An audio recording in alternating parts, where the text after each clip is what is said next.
sans aucune flagornerie, je peux vous dire qu'il n'y a pas un endroit au monde où ce que nous faisons ce soir serait possible. Vous êtes à Essaouira, vous êtes au Maroc, vous êtes en terre d'islam, vous êtes dans un espace, il y a la synagogue, il y a Hicham qui est là, on l'a déjà entendu, mais il va nous gratifier d'un verset du Coran après. On n'a pas invité le prêtre, mais d'habitude il est là. Et on a vécu ici, il y a quelques semaines, un moment indicible, magnifique, juste pour vous donner le ton. Ici, au milieu, c'était un dimanche matin, c'était pas un vendredi soir. Il y avait le nonce apostolique, il y avait quelques juifs qui priaient à la synagogue, il y avait des artisans d'Essaouira qui ont pris l'initiative et qui ont eu la générosité de fabriquer une croix. Ils sont marketeurs à Essaouira, qu'ils ont offerte à la Khiralda de Séville.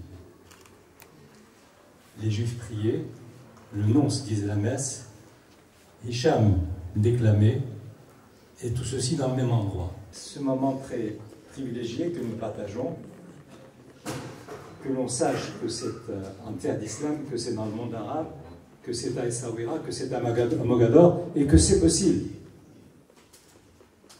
C'est possible, et ça n'est pas seulement ce week-end. Le week-end dernier, il y avait aussi une conférence différente, mais sur le même thématique.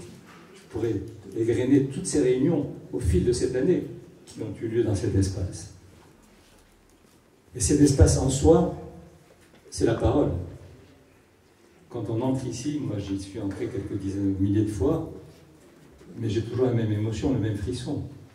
On ne sort pas indemne de Beit Dakira.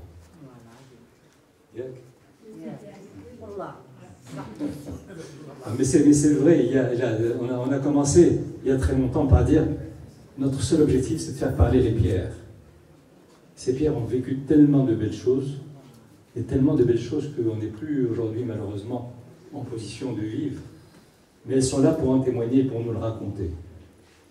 Et cette maison n'est pas un musée, c'est un espace vivant de mémoire, c'est une mémoire en mouvement, c'est une mémoire qui est dynamique, c'est une mémoire qui remplit, qui fait sa légitimité en nous faisant nous rencontrer. Et c'est une mémoire juive.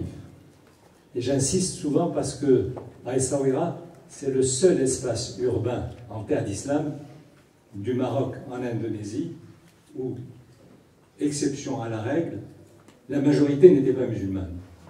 Quand Essaouira était la capitale de facto du Maroc au début du 19e siècle, le Maroc était petit démographiquement, 6 à 7 millions de personnes. Essaouira, à ce moment qui était son âge d'or, il y avait 22 000 personnes. Les Juifs étaient 16 000. Donc c'est un espace en terre d'islam où la majorité était juive. Ce qui fait que notre ADN à tous, il est imbattable. On est champion. Moi je suis juif, je suis berbère, je suis arabe, je suis probablement un peu musulman, parce que quand on a été aussi près pendant aussi longtemps, nos familles, ça se croise. Je suis africain, je suis méditerranéen, ce qui fait que j'ai eu de la chance dans toutes mes négociations. Chaque fois que je me présente à mon interlocuteur, je dis attention, je suis loyal, je me présente, voilà ce que je suis, mais vous, monsieur le Suédois, c'est un peu plus difficile. Donc si à la fin de la négociation, le Maroc a gagné, c'est qu'on n'est pas, voilà, on ne joue pas à armes égales. Donc cette maison, elle est la synthèse de tout ça. Elle n'est pas amnésique. Elle n'oublie rien.